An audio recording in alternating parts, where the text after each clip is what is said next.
Great. Good afternoon, everyone, and thank you once again for joining us today. Under the Digital India, IET India Digital Conversations, we will discuss the session on reimagining and resetting workspaces for the future. I feel by now we have all realized that life will need to continue with COVID-19, and there may not be a post-COVID scenario anytime soon. While we all talk about the new normal, work and workspaces have been disrupted globally, making our home the new office. And as gradually people are going back to work, it's important to understand what's changed and what's in store. We are privileged to have an August panel with us here today who will cover all facets of work and workspace for the new normal. And I'm sure all of you will be able to get a holistic view on the concerns as well as the opportunities that lies with this. So without any further ado delay, kindly allow me to introduce our moderator for this session, Mr. Rajat Malhotra. Rajat is the Executive Director and Head of Engineering Operations APAC for JLL. I think it's right about time that I pass this over to you, Rajat. Thank you so much. Thank you so much, Suman. And thank you firstly to all the panelists for joining us for this session. Grateful for you. I know these are tough times, and to find time for a webinar like this and to share your perspectives is hugely valuable to the audience, I'm sure. And Suman, and to the IET team, I'm not going to thank you because you put me in a spot to moderate such an August panel, and that too virtually. So this is, I think, the fourth or the fifth panel I'm trying to moderate virtually, sitting at home with this background. But I hope we're able to get the best out of this fantastic meeting of minds that this panel hopes to bring together. So I'll quickly introduce the panelists. We have Sumit Lakhani. Sumit is the Chief Marketing Officer for AWFIS for the country, and it is the largest network of co-working spaces in the country. Thank you, Sumit. Vivek Bagri. Vivek is the CEO of Adapt, and Vivek and I go back a long way. Adapt is a very forward-looking technology company which provides solutions around employee experience and space management. We have Adit Chabra, and Adit is the co-founder and CEO of Wobot India. And Wobot is exactly in the space that we are talking about, in the space of technology enabling the new normal. Thank you, Adit. We also have Satish Diore. Satish is a real estate guy like myself. He's the general manager of facilities and admin for CIET RPG for India. So I think, firstly, delighted to be moderating this very August panel, and I do hope I'm able to do justice to the wealth of experience and perspectives all of you bring to the table. These are unprecedented and unforeseen times. But interestingly, these are also times that have seen our entire industry, all of you on the panel, all of you in the audience, rally around and not only respond to the situation, but plan the continuity of businesses, prepare spaces for re-entry. And now we are talking of reimagining the workspace for the future, given the pandemic situation that we find ourselves in. I think all of us, and I'll be very, very candid, are battling hard to keep our businesses afloat. There cannot be a more relevant time for us to invite perspectives that help us fortify ourselves in this battle. I think all of us are in this together, and the more ideas that we get will just help us prepare for the reimagination phase and ensure that our businesses operate and also remain resilient in the workspaces of tomorrow. So I'm keen to keep a technology flavor to the discussion, and that's how the pointers that I will seed for this discussion are around technology. I'll try and keep this free-flowing discussion. I know it's very difficult to do that in a virtual environment. But Sumit, I'd like to start with you. Workspaces have had evolved to afford superlative experiences and enable collaboration like never before. I think co-working spaces such as AWFIS had made experience-driven productivity their guiding principle. Right now, with the pandemic, we are having to rethink how we will provide the same level of collaboration while we operate in a new normal, peppered by touchless interaction, social distancing, physical distancing, spaced out breakout areas, the areas which we thought are going to promote collaboration. We are just having to space them out. So, what do you think are the short term and long term impacts on workspaces of COVID 19? Yeah. Thank you, Rajat. Hi, good afternoon, everyone. Glad to be here and on this panel as well. So, Rajat, I would start by saying that we are facing the biggest conundrum of our life right now. Co-working and social distancing is like an oxymoron right now, right? What all the fundamental values with which we used to offer our spaces and the current new normal is they are poles apart. We had, as you mentioned, we have always stood out for more social collaboration. That has been the kind of underlying principle for co-working. And currently, what we have to do is completely bring about social distancing. So the way we look at things is in the short, medium, and long term scenario. From a short to medium term scenario, till and I would define medium term scenario as a time till the point the world doesn't come out with a kind of a cure or a vaccine, which is still some time apart. So maintaining social distancing would be the norm of the hour. Now, this leaves us with a big challenge around on social and collaboration aspect. We are compromising on that aspect for the time being. In the long term, we will come back. Now, the way we look at is all of us are being part of a big behavioral experiment. We were forced to work, from home over the last 2 months, and this is a kind of large social experiment which is happening. There are going to be a lot of permanent behavioral changes with which we approach our workspaces and the way we look at our offices as well. So, a couple of things which I look at, especially in terms of the behavioral changes, is one, lot of people and a lot of corporates and employees, they are facing a huge problem with isolation. They are missing the social connect. So when things become normal, the need for the social connect will bring them back to the offices. So that's one. Second, there will be a percentage of employees who will continue to work from home and they will permanently work from home. Employers in India have developed some level of trust on their employees that productivity at home can also come back. So work from home could become a new normal.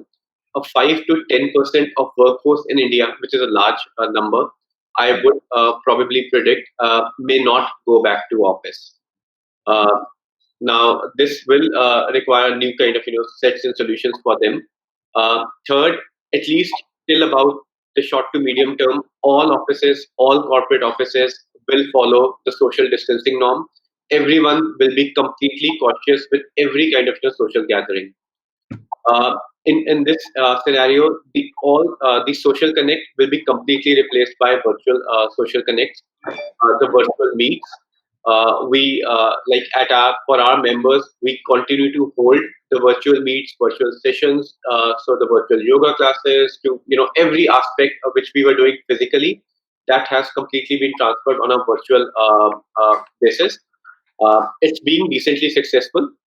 We expect that we will continue doing it even when things come back to normal, because along with our physical kind of events around.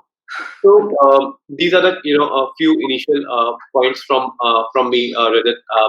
One, in a short to medium term, we will live a bit different than our overall ethos of collaboration. We will compromise on that.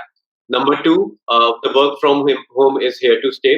Number three, the tech has played a kind of a larger role in terms of the virtual events, and we will continue even in future leveraging tech for doing various events. I think fantastic insights, Sumit. And I know that, if you ask me, the country is actually banking on how quickly we can get people back to office and back to working, right? Because we have such a large population of daily wage earners who are the human logistical supply chain, so to speak, of the entire CBDs that we are present in. So I think once businesses start ramping up, hopefully this supply chain will also get demanded upon, and they'll be able to get back to work as well.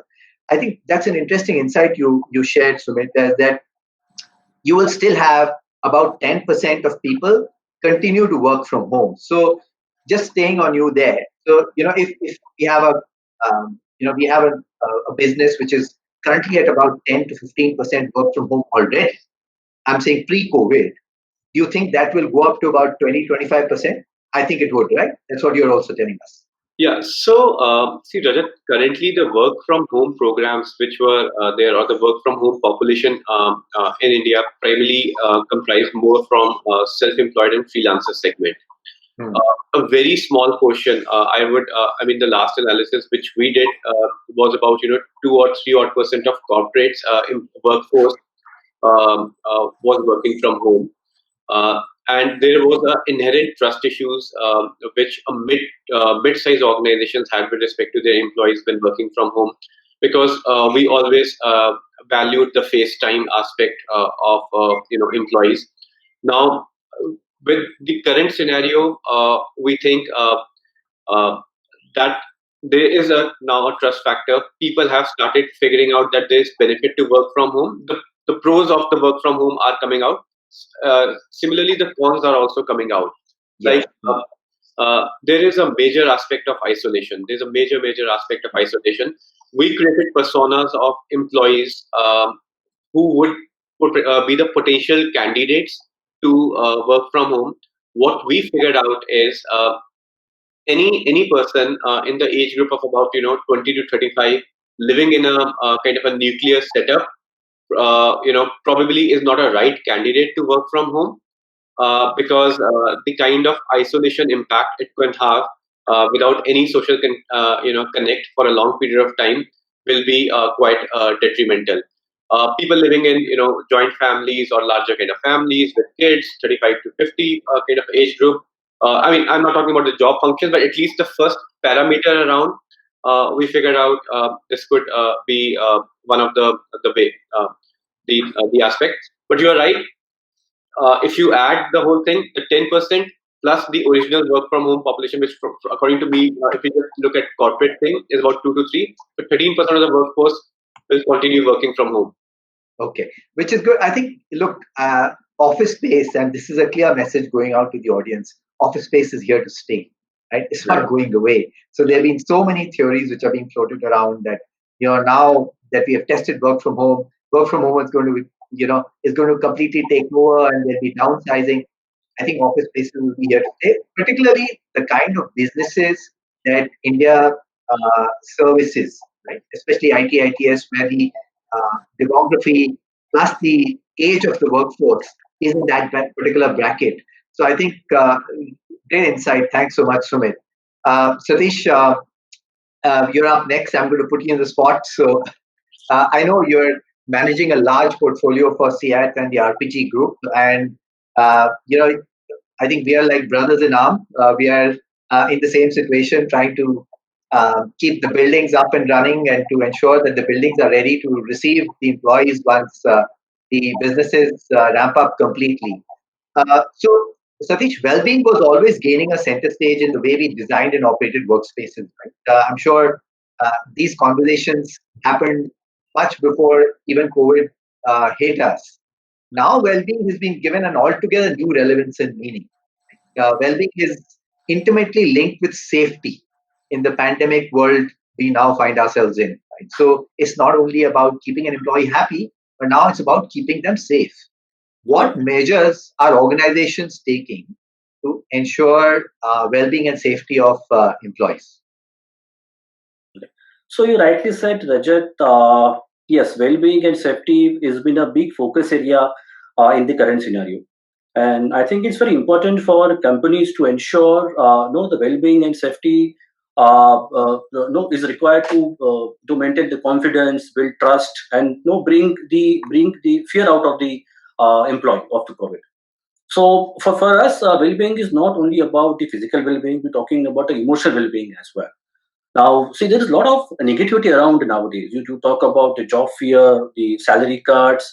The family is at a different location. You can't go back. You talk about employees, engaging into a long hours for the conference calls, video calls. So, which is very stressful at sometimes. So, how do you improve the emotional well-being is also a major focus area nowadays for the organizations. So, for example, if I take it, what we are doing here in CET and RPG is we have employee assistance program in place. So, in this employees will get 24/7 support from the master level clinicians. This program is designed to provide employees with the tools, resources, and human support, this to achieve the positive outcome across all aspects of the well-being. Employees can send an email, chat with the customer support team. They can have a video call. They will have 6 sessions, six structured counseling sessions with them, and this support is available to them in 27 languages. Now, this facility not only employee but even their family member also can. So this has actually come out and appreciated very well in the COVID times. Uh, Another point of the mental well-being we're talking about, we have conducted numerous yoga sessions for the employees, and we have encouraged employees to participate into these activities. If I speak about the physical well-being, no, we have two major initiatives which is going on right now. The one is COVID 20. So we talk about the COVID 20, we talk about the COVID 20. So basically, COVID 20 is we have appointed a professional, a functional fitness and rehab specialist who conducts the online fitness sessions for the employees. And we have this 20 such sessions which has covered the different type of exercises from the beginners to the masters and different type of workouts as well. Now we have also arranged the competitions, the person who can do maximum push-ups or something like that, wherein employees encouraged to participate and focus towards the fitness, because you can't go out, you can't go for a job, you can't go to gym. So we're encouraging them to fitness at the home. Another initiative which we are running is the CFO. So CFO we call it Chief Fitness Officer. So we have a position on role, Chief Fitness Officer. So what Chief Fitness Officer does is that employee contact Chief Fitness Officer for their overall health issues, their diet issue, their fitness, and the guidance. So CFO understand the daily lifestyle of the employee. They will spend sufficient time of half an hour, 1 hour with the employee. The fitness officer will understand the medical issues of the employee and then give advice and a personalized diet plan to them. Now, in this lockdown, many people must have gained the weight. But we have employees who have actually followed the diet plan, who followed the exercise, and we have employees who have actually reduced the weight in lockdown. And we have also appreciated such employees. And I consider the safety point of it. Safety is a very vast topic. Now we have all sort of employees with us. We have an white collar employee. We have blue collar employee. We have somebody working in the AC offices in a large office area. We have people working in the shop floor in the manufacturing units. We have people who's working on the sites, for the infrastructure sector. So how we will ensure safety for these people? So we can't put them in the same bucket. So we have a different SOPs for different type of workspaces, and which is relevant to that specific business as such. And we ensure that we consider the regulatory guidelines, the demography, and also the local challenges many places where people don't allow us to work, don't allow the people to come and work there because of the COVID fear. So all these points we have considered while making the SOPs. And when we talk about SOPs for the offices, I'm saying it don't start from the office itself. It start from the residence of the employees, from your home itself. So, we have a technology platform where employee will have to self-declare their health condition on the mobile app. And if you satisfy all the criteria, 6, 7 criteria, then only the pass will be generated and you will get a QR code. So you will be allowed in the offices to enter. If even you showing a symptom, your family showing a symptoms, the system will not allow you to come to office. The temperature check, sanitization process, wearing mask, these are all been very basic nowadays, right now. No, we even when the employee comes in transportation, our capacity has come down 35%. So sanitization of the vehicle, ensuring the temperature screening is happening, that is from the start point itself, from the residence. In offices, there are lots of initiatives we have taken. Now, our overall capacity, because we're talking about the space management here, so our overall capacity has come down to 50% of the office area. We talk about the meeting rooms, our capacity has come down 35%. So, but what approach we have adopted is that we are going to start gradually. So we're not going to Okay. call 50% employee at the start. We said we will start with 10, 15% people. Okay, let them settle down. Because see, you are used to work in a typical way from years. You can't change in one day. Now, when we talk about new normal, what is new normal to them? How you will ensure that employee has inculcated all these new normals into them. So we are ensuring that we are conducting Zoom calls to them. Our business HR is talking to all employees in different sessions. We are communicating with them. We are sending teasers to them, mobile messages, WhatsApp messages. This is actually helping them with how the workplace will be different and what safety measures we are taking for the employee. So this is actually building the morale also for the employee. As you rightly said, many people are still afraid of coming to the workplaces. How we can ensure and tell them that, look, this workplace has been safe. We have put in place all the measures. We have shared photographs with them, and we ensured that the people who's coming by their own vehicle only will be allowed to start. Because see, right now I say we are still in the beginner stage. Tomorrow when the lockdown will open, monsoon will come. I think the spread will be much more. So this is very challenging that how we manage at the start. So we are telling employees that if you have your own vehicle, then only you come to office, or no, instead you please work from home. In office, we have various SOPs which I have taken care of. You talk about the lift, you talk about the staircase. There are small aspects which you have considered. Don't touch the handrail, only two people in the lift. Use the staircase, encourage them for it. One, you talk about the cafeteria. We have closed the cafeteria. So we have a huge cafeteria which we have closed down. So we said, you please eat on the desk. Okay, earlier, no, if you are into facility management, any admin professional will always resist that people eating on the desk. But we have taken that conscious call, considering the safety for the employees. So we are allowing employees to do that. So you talk about the disposable crockery, cutlery, paper glasses for the tea, coffee, and the water. This has been a very new normal for us. We have a process of sanitizing the meeting rooms after every meeting. The major aspect also comes about the AC, air conditioning. Now, this is also one major point which we need to cover. Now, what we are doing? So we are following the iShare guidelines for the AC maintenance and we talk about sanitizing the AC filters, AC coils, providing the adequate ventilation, managing the fresh air on daily basis, setting the temperature between 24 to 30, ensuring the relative humidity is 40 to 70%. So these are the basic points which we consider when we talk about the HVACs as well. Yeah. One major change which we have done is about the support staff.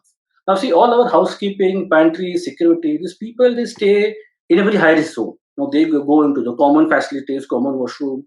So the possibility of they getting infected is much higher than normal employee. Now, what we have done? Now, we have divided this employee into the batches.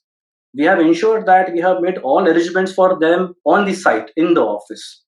Okay, so typically one batch will be with us for the 40 days.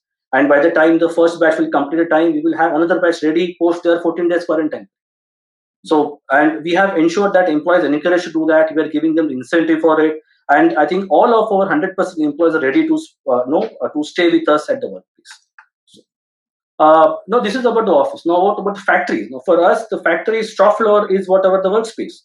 Now, we always ensure that we have the different policies for them at the workplace. So, in the factory, we have a session called an toolbox session. So, daily morning when they will come in the morning on the shop floor before they enter into the factory area, we conduct the sessions with them. This is basically a sort of a TED talk telling them the importance of the safety, the new guidelines, new do's and don'ts for the shop floor employees. We have also got technology platform into this. So we have installed CCTV cameras into the factory areas, and we have the social distancing software in which. So we say that you need to maintain 2 gaj ki duri. When we tell about the workers, you maintain 2 gaj ki duri. So when you're not maintaining that, the software will capture the images and it will be given to the supervisor, which will be given to the factory head. And we ensure that we tell the employees and ask them to maintain the social distance. We have a doctor in the factory. We have isolation rooms in the factory. We have more staggered timings for the cafeteria in the factory. We have made stay arrangement in the factory itself for the employees. So these are the basic safety point which we have considered. I think these are very insightful perspectives. Thanks so much, Satish, for sharing them. So I'll quickly summarize. I think ensure tenets of physical or social distancing. Ensure that areas which have large footfall are controlled. So give a good example of how you shut down your cafeterias. Sanitization, right, is so very important. Sanitization of the workspace, frequently meeting rooms, frequently touch surfaces, and maintaining and ensuring social distancing, engaging with the employees. Now, all this is also pointing towards changing employee behaviors. Right? There's a point saying that you can't expect this to happen overnight, and we've seen that also in some of the offices that we have facilitated re-entry. Employees will very quickly, while they're interacting, they inadvertently come close to each other, right? Or they'll pull down their masks and speak, right? Inadvertently, they'll sit next to each other in a meeting room. So I think it's about driving those behaviors as well. So I see technology playing a big role in that. And Vivek, that's where I wanted to get your insights. How do you see technology driving these new behaviors in the employees, but also enabling this new business environment as we go forward, right? And so I'm sure there's a short, medium, long term, like Sumit said. You'll have to break it down because eventually you will get a cure for this. But how do you see that being sustained in the immediate term and then the longer term as well?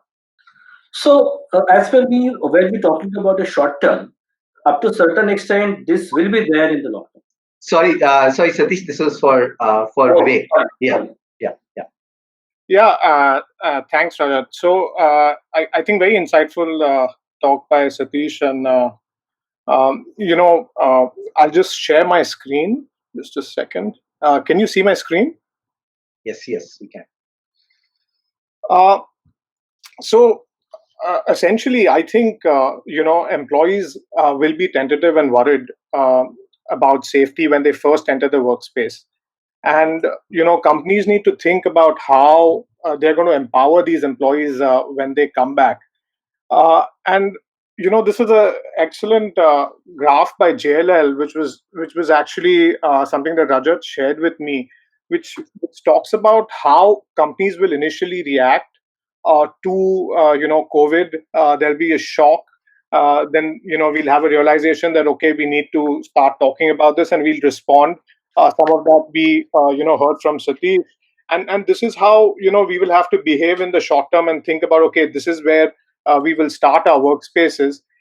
Then we'll come back to some of the things that we heard from office, that there'll be a productivity challenge. How will we solve the problems of productivity, re-entry into the workspace? And then what is the workspace of the future going to be like? Is it going to be impacted, or are we going to go back to the way of working that we had?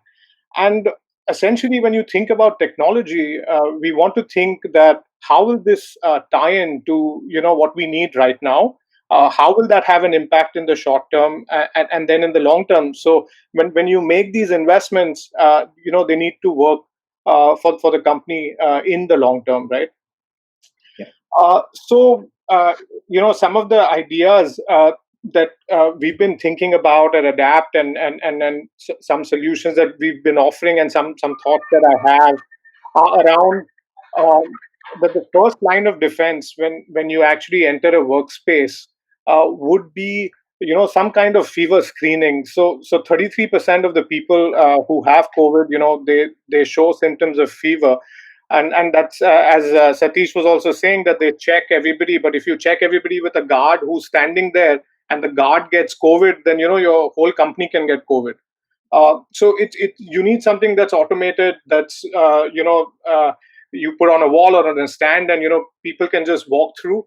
And then in the long term, if this device also has face detection, or if there are privacy concerns, then you can use Bluetooth or NFC, and you can have some contactless attendance systems around that. And I think workspaces will have to do that as we are moving to contactless workspaces, and give some kind of feeling to the employees that yes, everybody's been scanned before you enter the workspace.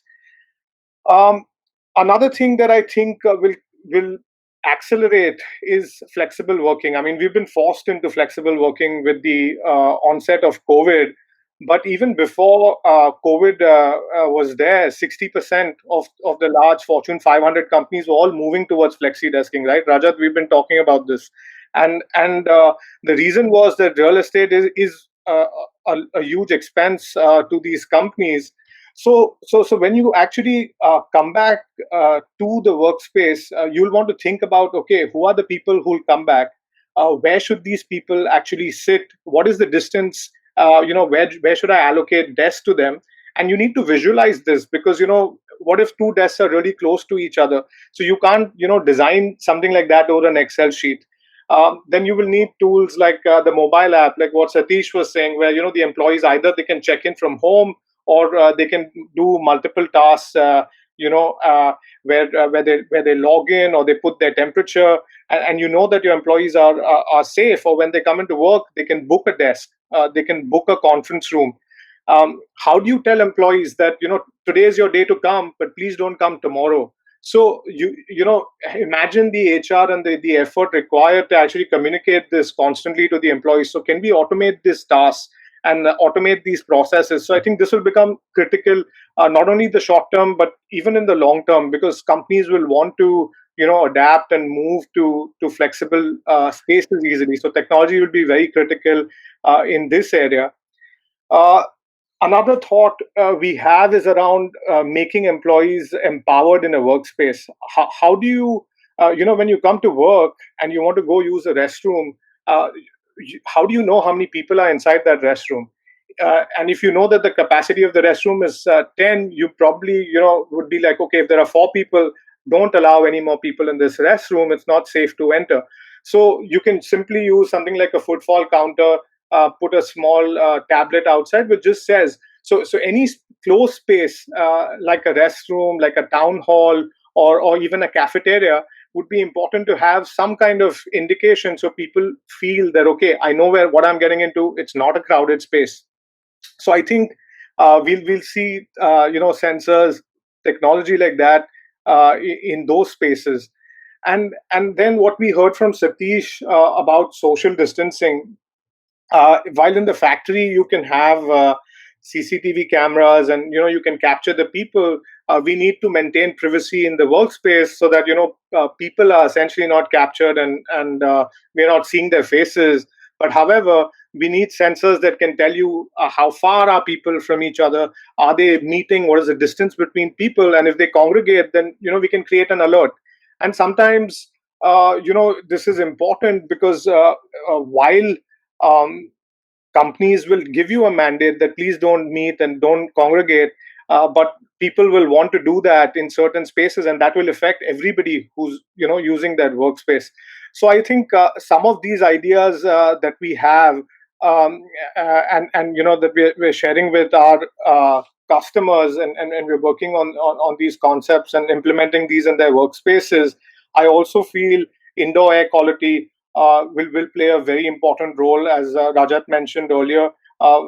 Fumigation. I've been reading about fumigation of spaces, where when you come in the next day, overnight the entire space has been fumigated automatically by releasing ozone.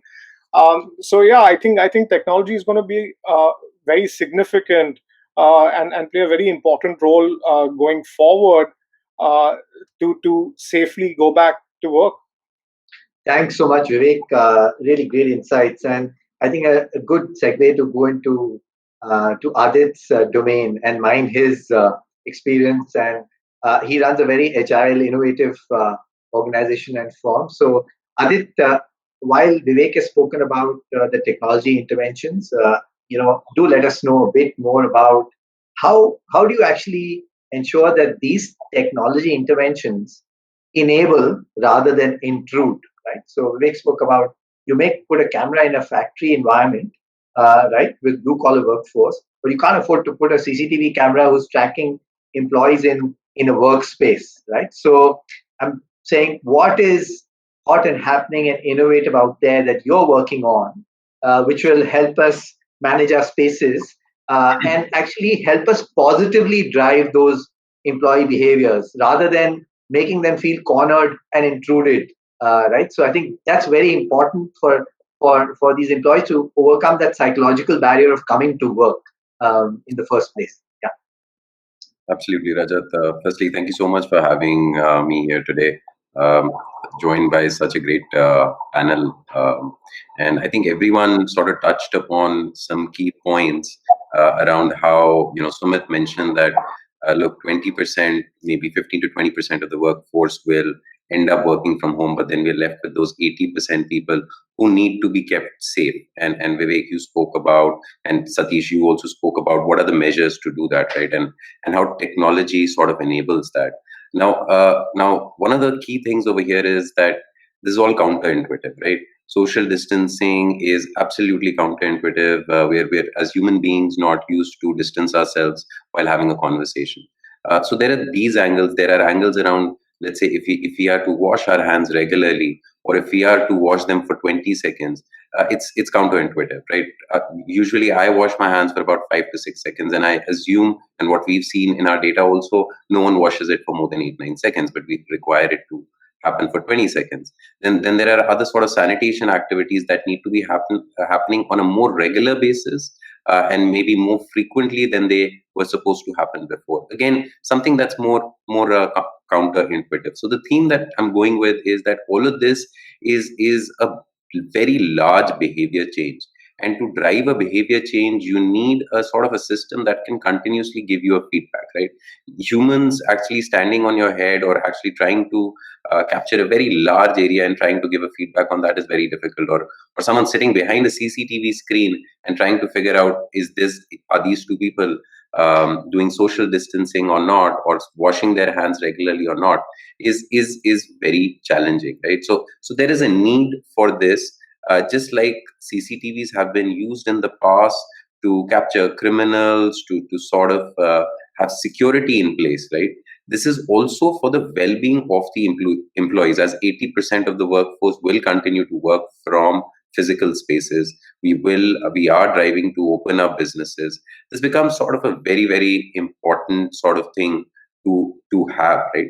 And how one makes sure that these are not invading anyone's privacy is to make sure that you're running these models, first of all, on public areas, right? Definitely not in private areas like washrooms and things like that. So I heard a very good idea from Vivek right now, that if we can count the number of people who are actually going into the restroom, that could give a bit of a crowd analytics on that, or in cafeterias, right? So it has to be A, public places. B, a lot of these models don't require you to capture the faces. So, for example, if you're doing social distancing, you don't necessarily need to do facial recognition on that. You don't necessarily need to even do face detection on that, right? It's just detecting a person and capturing the distance between the two people. Similarly, when you're doing hand wash, all you're trying to really look for is a feedback that, did I wash this for my hands for 20 seconds or not? Again, just going back to the fact that it's all very counterintuitive. It's very difficult to sort of change your behavior instantly, right? It's not something that's been happening for the past 6 months, 8 months, 1 year. It's just starting now as the workplaces are opening up.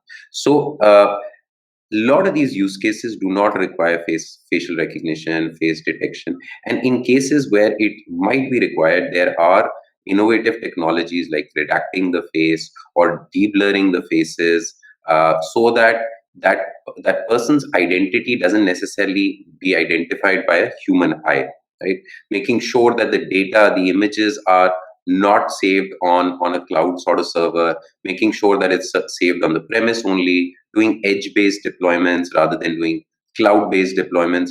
Those are some of the elements that will really help cater to the privacy. Now, there is a third aspect that I want to add over here, which is the reality, right? We say social distancing is important, washing hands for 20 seconds is important, but in closed spaces, even in factories, it's very difficult to be able to continue to work productively while working in closed spaces and then trying to figure out how to do social distancing, right? In an assembly line or even in a kitchen, for example, it's very difficult for people to be far away. So it's important to give the right sort of tools to the companies where they have the flexibility to define what does social distancing mean for them to a certain degree, right? As they do, and you can always have preventions beforehand. For example, making sure hand sanitization is happening regularly. Every employee goes, um, uh, every 30 minutes to wash their hands. Monitor that, and then do certain sort of laxations on social distancing, because it's just not possible in certain cases, right? So these tools actually need to enable the flexibility in the hands of the users, and that's what we do with our tool as well. So, for example, you connect to existing CCTV cameras, and you're able to assign different sort of models, including hygiene and safety to it. And every model and use case has different triggers and rules that you define yourself, right? You could say 2 feet apart, 4 feet apart, whatever that might be. You could say instead of 20 seconds, I'm okay with 10 seconds, right? But at the front of it, right, it's important to merge employee safety, to sort of merge it with behavior, and then also merge it with reality, and enable this in tools like these where you are secure, you have secured data flow as well as private data flow from the privacy perspective. Fantastic perspective. And there's so much touchless innovation and technologies that we are seeing coming out, right? Whether it is touchless elevator panels or touchless water dispensing in a facility, touchless hand sanitizers, and some of our facilities, we've had the team on ground actually innovating during the lockdown and coming up with these kind of interventions. So I'm sure we are a creative bunch. The Homo sapiens, we always come up with innovative ideas to be able to enable this new workspace. I just want to leave everybody with a positive frame of mind that, look, come back to the workspace. It's going to get taken care of. It's a mixture of what Satish said: good practice, good SOPs, and technology, and you will be assured of safety once you're back in the workspace. I think that's a huge message that we need to send out to the workforce. So I actually wanted to do a bit of around the grounds with this question, but Sumit, you seem to be on my preferred spot today, so I'll come back to you because we're about to wrap up as well, before we take on questions. So I think we eventually will have a vaccine, right? And this virus will get taken care of. But how do we see this impacting workspaces in the longer term? Do you think that the future of large campuses teeming with thousands is in jeopardy? Or do you think campuses will stay but will sing a different operational tune where technology, design around physical distancing, and these new norms will play a pivotal role? So, Rajat, one thing for sure is that so while this is a kind of a very negative scenario, the COVID situation, but this is more like a demon movement for workspace technology solutions. The technology solutions which would have been adopted, the adoption rate could have been, from 5 to 10 years. They are going to get adopted in the next 6 months. You wouldn't have seen contactless technologies across, being adopted by every workspace, but that the adoption rate has been accelerated. It's here to stay. We look at very smaller interventions. The number of community members who have downloaded our own app, an office app. We just saw the number going up so rapidly. Almost everyone is using an office app because they want a contactless entry to the premise, and so that's a very a kind of a smaller point. So the companies which are in the domain like Adapt and Robot, so the workplace technology adoption, that pace is accelerated for sure for a longer term. That's the benefit out of it. The way we design workspaces, especially the components around on HVAC. Tell me. I think 99% of Indian commercial offices don't have provision of fresh air supply in the HVAC systems. If I'm You're right. giving you a number, I'm just taking a guess, but I think the number would be somewhere around 99 odd percent, right? The kind of filters which are there around in the HVAC systems, everyone is now remodeling. I don't know how many existing offices people will do incur those kind of expenses, but at least in all the newer setups which are going to come, the interventions around on HVAC systems are going to come, and a lot of other interventions for the sensor-driven kind of water faucets and all those aspects are going to come around. So the overall elements and design elements which we use in the workspaces, offices, are going to change. The third aspect, which we are still not very sure, we are still observing uh, whether this is going to have a big impact on the densities of the workspaces or not. We're not very sure about it because that's a direct commercial impact on operating basis. As a country, we as a workforce, we are more catering towards we are services economy, catering to offshore businesses. The more real estate footprint we create in that regard, it's going to have a direct impact on our cost. So, and we risk the that business going to some other countries then. So densities, I'm not sure. Over the next 3-6 months, we'll have a clarity around on it. The fourth aspect, which you mentioned, is a very important one: the large campuses. Uh, I think the large corporates are going to be open towards the hub and spoke model. Probably, it's going to be a big permanent shift to the overall aspect of centralized offices. The primary reason and primary driver for that is that the acceptability for remote working will go up, because corporates, if they are getting comfortable with people working from home, then they are also getting comfortable with people working near home, and the whole concept of remote working. So it's let's say a large corporate having a much larger kind of a campus in Gurgaon, they will probably have a mid-sized kind of a campus in Gurgaon and have more satellite offices in Noida and some parts of Delhi, so that it could they could have a more distributed kind of centers. So a hub and spoke model for occupiers is one aspect which we think is going to be there as a major kind of permanent change. One last point, which I can say because I am a bit biased, I think the demand for flex offices, for players like us, will go up, because people will, when the moment the large corporates look for more hub and spoke models, so they would prefer more flexible spaces for the satellite offices. Yeah, I think great points, and we are actually, when we are consulting with our clients as well, we are solutioning around exactly what you said, Sumit. I think it's too early in the day for us to be able to predict what impact it will have on densities. But you're right.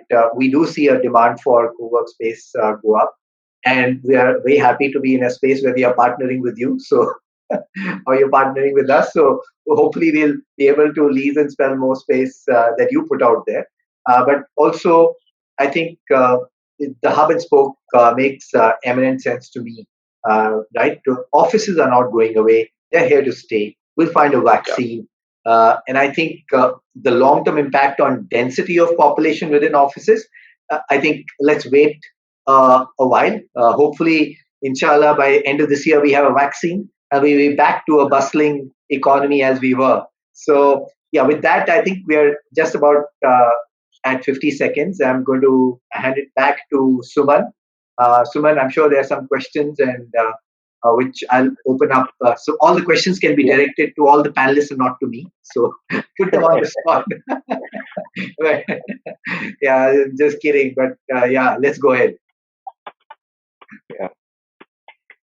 So I think we've got some questions coming in the questions tab here. Mr. Auckland Fernando has asked us that there will be a complete change where one works and will result a complete change in our outlook.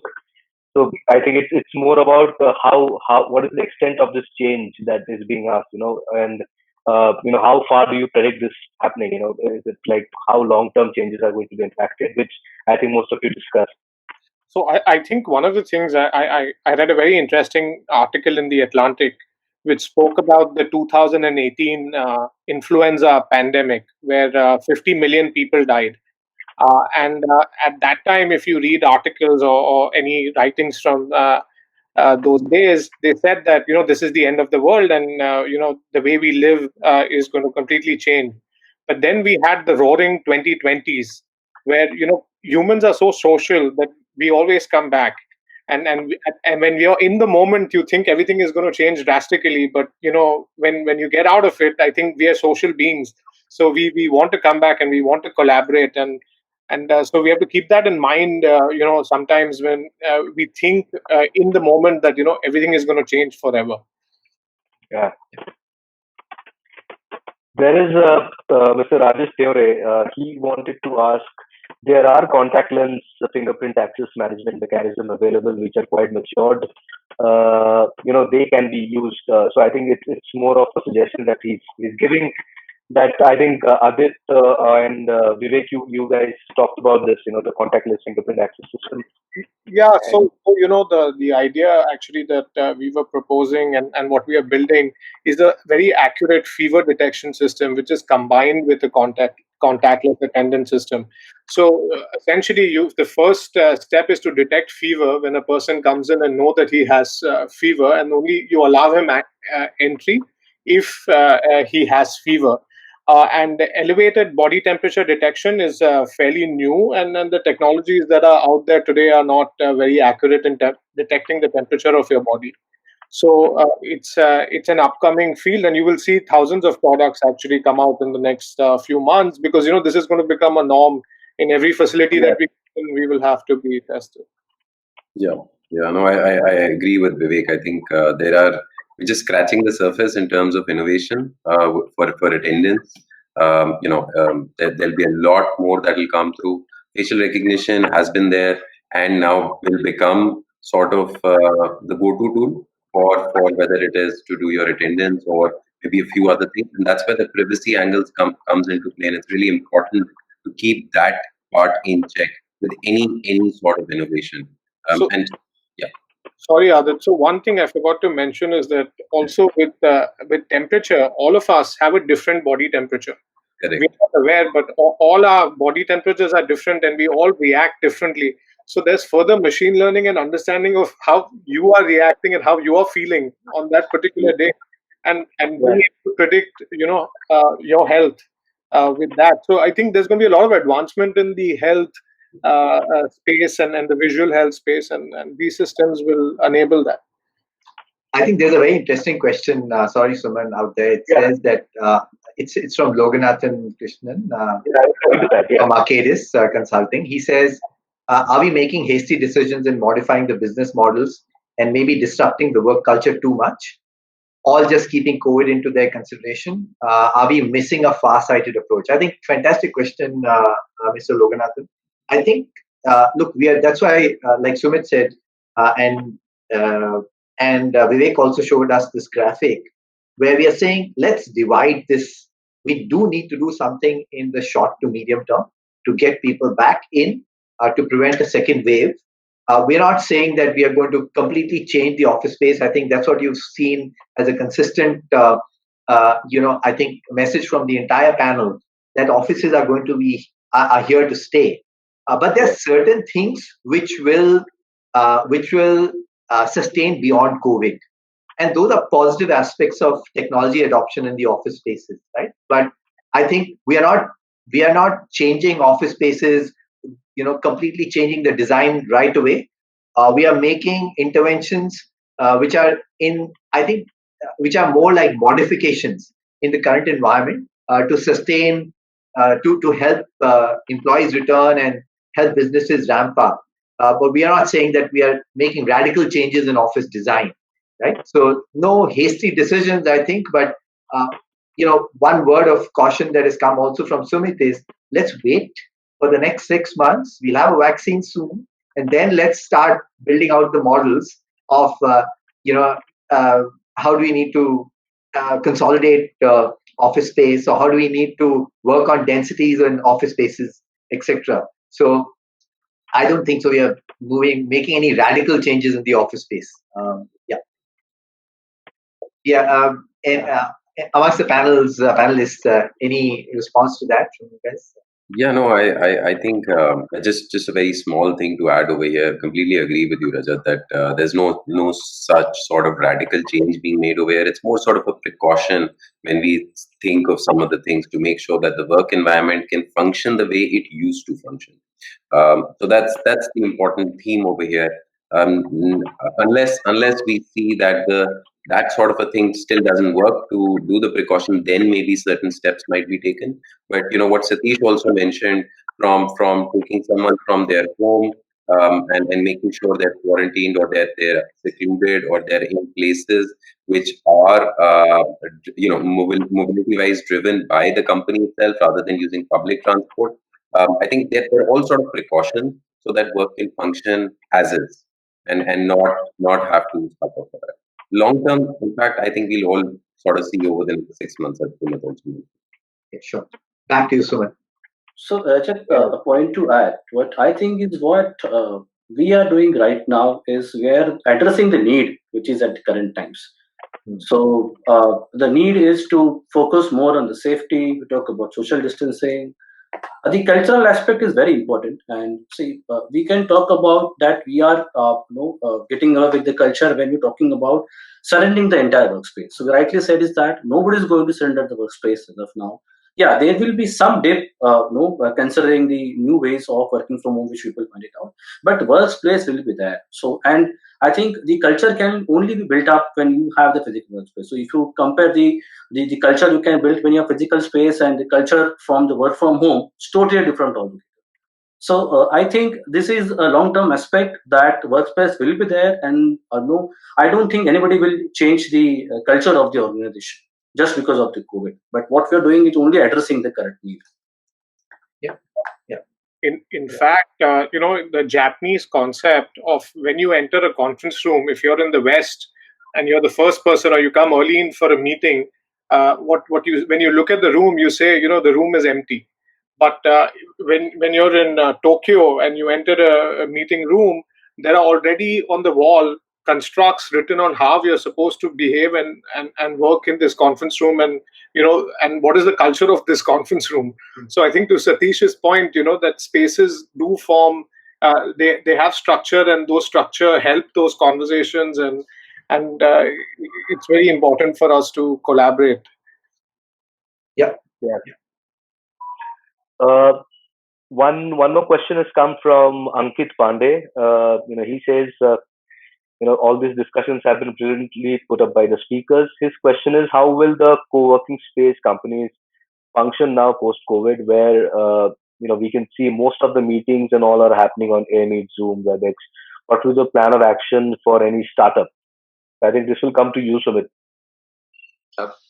So, as I understand, probably the question is more towards whether we guys will exist, considering that everyone can work remotely, right?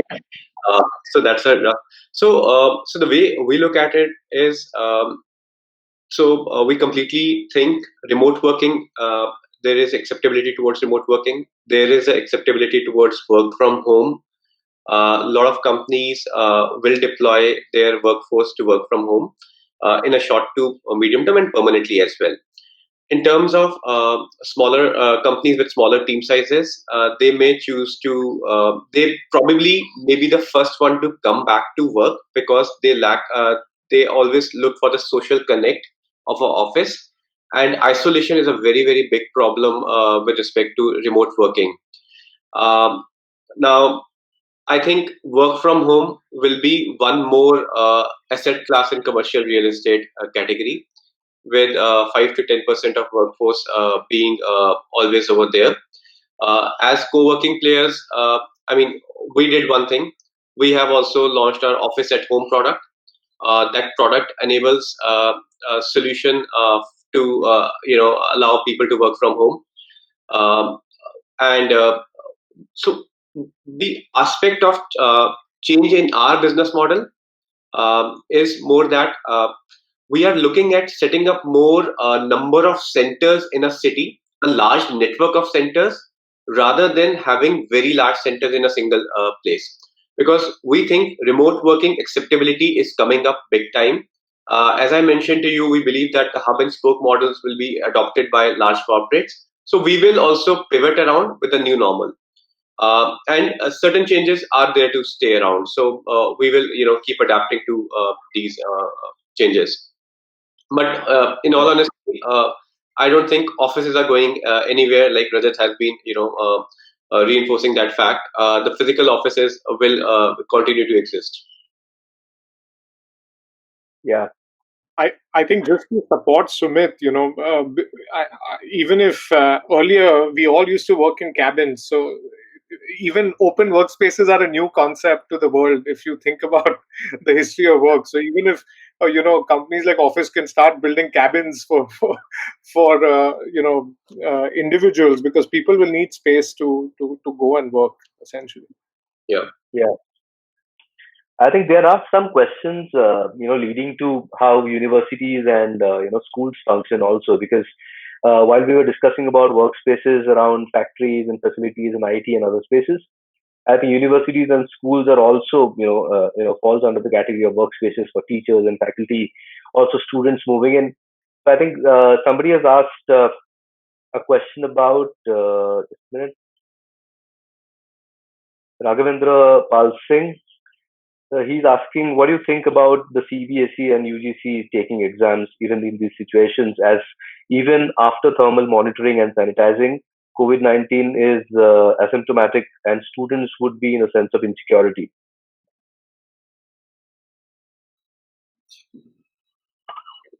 Yeah, if I take a small dig at this, right? I think Yeah, please. sorry, I think the connection was breaking. But a very small dig at this is that, I mean, again, what we are really all working towards is precaution over here, right? So I think whether it is sanitation or whether it is social distancing, how one is thinking of giving safety to the employees, it's the same thing that the parents are looking for the students, right? When they're actually in the school spaces. We've been talking to a few schools who are wanting to implement something similar once the thing starts opening up, right? So the only thing that we can do right now to continue is to have the right measures around prevention and safety. That's a very, very important aspect, and that sort of is the only way that gives the comfort. And whether that comes through CBSE or any other sort of the governing agency, that's a need that needs to sort of be there. Because again, I go back to my point on counter-intuitiveness, and with children, I think there is more of a counter-intuitiveness to not socialize, to sort of be in huddles, to be in a crowded sort of area, right?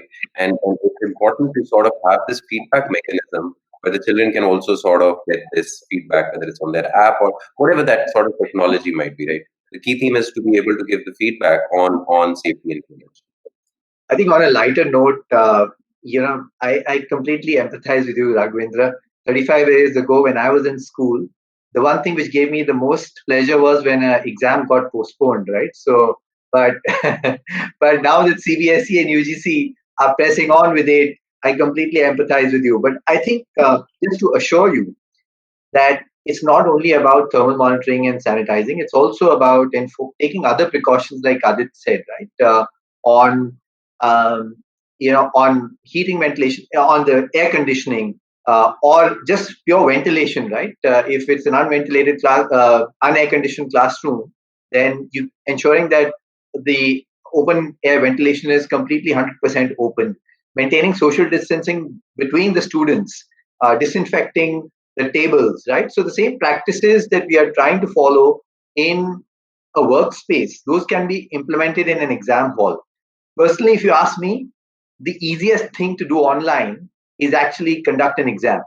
So I think it's very simple for CBSE and UGC to come up with an online mechanism. We've been taking online exams for a very long time, right? So all university entrances when you go overseas are all online. So I'm sure very soon you'll have an online version as well. I hope you do, and you can take those exams sitting at home. But when you go to the exam hall, look for these measures, and if you find that these measures have not been taken, then you should raise your hand, right? But Yeah, I empathize with you. I don't think so. The exams are going away, Raghavendra. They're going to be here. They're here to stay. I think to add to that on a lighter note, Rajat, the worst thing that could happen with examinations are the social distancing stuff that's happening. You go into a classroom and you see people sitting this much apart from each other.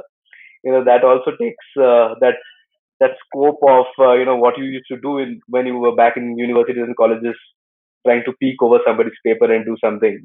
So yeah, Arti Handa has asked us here that in the new normal, how do you see travel policies of your employees post COVID? Uh, how will they travel? I mean, how much will they travel for work in different states or overseas?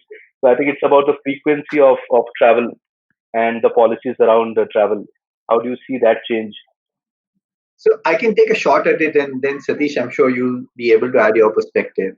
So I think most of the workspaces that we manage for our clients, the approach is like what Satish said. If you have your own, in the current scenario where we are still not flattened out and the curve is still rising exponentially, hopefully it should flatten out. Um, we are saying that if you have your own arrangements, then travel by your own arrangement, right? That's the advice which is going from most of the employers to their employees. That use your own arrangements. If they are not able to, and these employees have to be brought to work, then obviously employee transportation arrangements are being maintained. And we have seen that usually, and you've seen those guidelines also emerging from the Ministry of Health and Ministry of Home Affairs, is if you're using a cab, then a large six-seater cab will at the most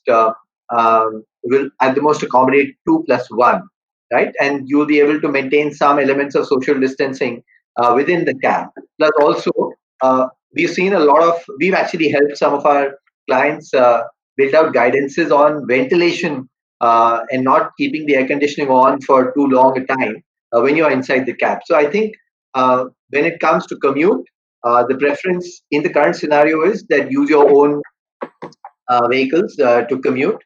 If you're not able to, then cabs will be provided. Maintain norms of social distancing in cab, but public transportation is typically now last on the list, if you ask me. And it's interesting. I was in a call with one of my overseas uh, colleagues earlier this morning, and he said that the local tube or the trains there are running at only 10% occupancy, right? Because employees are also very hesitant to go back to work now. So maybe at this point in time, you'll find the public transportation is not densely occupied, but it is likely to go up. So I think that's where we have to exercise precautions and ensure that we try and use all means other than public transportation. And if we are using, then don't get into a bus which is too crowded. So that's the advice that is going to employees from a lot of our clients and from ourselves as well to our employees. And I think measures are being taken on also disinfection of cabs. So we've drawn up SOPs for disinfection of cabs before they go on a trip and after they come back from a trip as well. And then some practices, good practices to follow while you're inside the cab. You open the door, disinfect your hands, try and not touch commonly touched surfaces. So these are things that we have to drive in our own behaviors as well. Satish. So yeah, you rightly covered about the transportation in the city, Rajat. I think Arti also would like to know about the travel in the different states, or probably the air travel. Yeah. Yeah, it's a question for many of the companies. Most of the people generally don't want to travel because, considering the scenario, if you go to airport, the chances of you getting infected might be more. You go to a different city altogether, don't know what is scenario over there. So the chances of employees getting infected is more.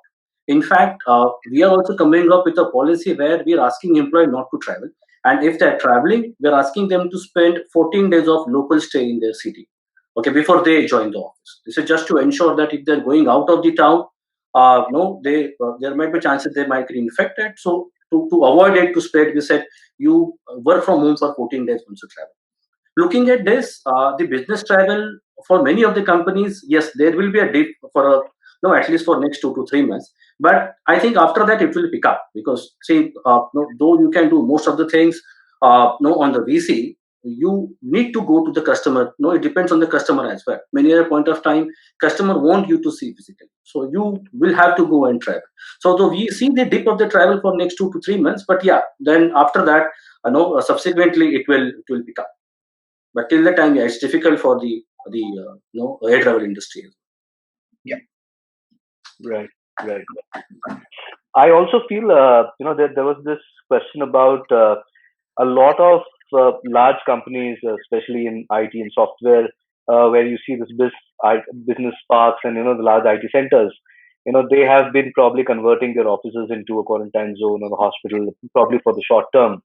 Now, if going down the line, people are working more remotely, and there is work from home, and the co-working spaces come up the way it is supposed to, what happens to this? These already established giant parks and IT business centers.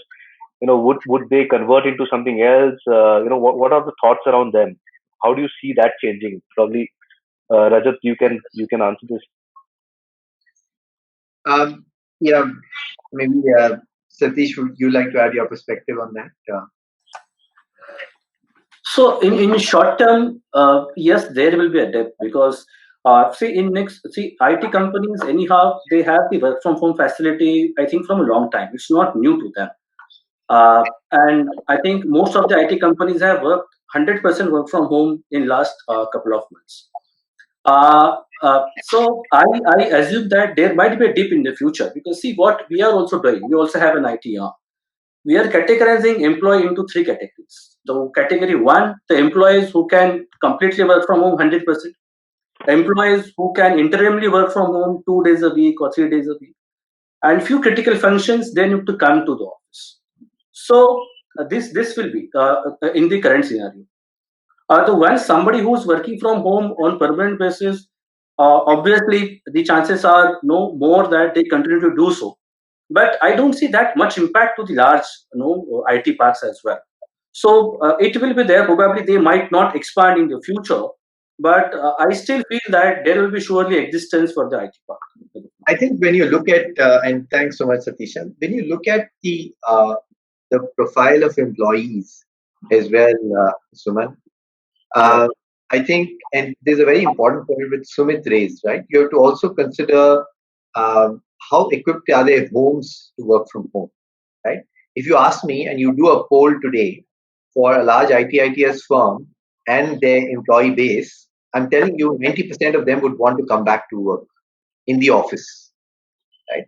Now, that also means that if you're going to ask them to work from home in the longer run, you can provide them with the Herman Miller chair, plus also provide them with the best laptop or desktop, but he's not going to have space to work, right? And therefore, that's when his productivity will start dipping, right? So today, everybody is very gung ho about productivity not having dipped, but you're not seeing the long term effects of working from home, right?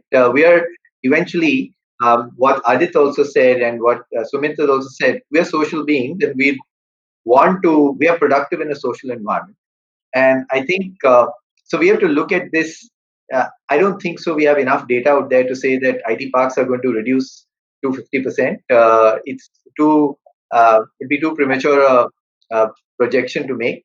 But obviously there will be a consolidation. Obviously there will be a larger percentage of people working from home. But office spaces are here to stay, and so are IT parks as well. Is my view. Um, Right, right. I think we've covered most of the questions or all the questions probably. Rajat, if you could just sum it up the discussion that we've had today, and yeah, we have the last 10 minutes to go for this. So if you could sure. sum it up, and yeah. Sure. Thanks, Suman. There's one question. Since I'm an engineer, I couldn't resist taking on that question. It says, and this comes from the railways. So, it's amazing that we've got somebody from the railways actually attending this session. It says, in HVAC systems, is it possible to induct 100% fresh air in the system? So, the way we design the HVAC systems is typically only about 15% of fresh air induction, right? And like what I think Sumit said, he said that 99% of the offices don't have those fresh air induction points. I'm a little more optimistic than Sumit. So I think there is more than it's more less than 99%. But what I think is that we have to ensure the advice that we're getting from both Ishray and Ashray is that open those fresh air points 100%. That doesn't mean that you're able to recirculate 100% fresh air within the facility. So there is still obviously a restriction in the volume, which is imposed by the design. But now actually what you're doing is you're overriding all the demand control ventilation systems. You're opening up the fresh air 100%, and you're running your fan coil units so that you are having the maximum possible fresh air being circulated in the office environment. And that's Ishray's guidance as well. So we're using that. And, we have offices and clients that we manage, which are small offices, which have just high wall ductable splits. And we are actually going with the interventions where we are putting exhaust fans out there, or advising people that if this is a small retail outlet that you're managing in a remote part of the country, then we're advising people that keep the doors open. Doesn't matter if the temperature is 27 degrees or 28 degrees instead of 25, but you at least have fresh air induction into the facility. So I think it's an engineering judgment call that you have to take. But the advice we are getting from ASHRAE, ISHRAE, World Health Organization, CDC is ensure that you have maximum fresh air circulation within an office space. Yeah. What about the operational costs, Rajat? Then how will that will make the energy bills 5x? Yeah. You're right about it, Vivek. And so I think it's a bit of a combination, and you're going to love this response. Is we're advising our clients that look, you're getting only 20% people. Why aren't we restricting them only to one single floor, right? So these measures are being taken to ensure that we still manage to keep the energy cost and expense low, consumption low, right? So you're now moving all employees to one single floor. Therefore, you're running only one single fan coil unit, and probably running only one chiller instead of three chillers. So I think these are the measures and interventions that we are taking. But a short answer to your question is the emphasis today is on safety, right? And ensuring that we do all that is possible to reduce the spread. I'm reminded of, way many years ago, was working in the nuclear industry, and we used to be guided by a principle called as low as reasonably achievable for radiation workers, right? And radiation safety is something that you can never bring the risk to zero, right? A radiation worker will always be at risk. But the principle that is followed is you take all mitigating measures to reduce the risk to as low as reasonably achievable. I think that dictum is so applicable in the current environment, right? Let's not panic. Let's take all possible measures to reduce the risk to as low as reasonably achievable. Excellent. I'm expecting a call from you soon then. Yeah, sure. Yes. Okay. So, I think awesome panel discussion. Thank you so much.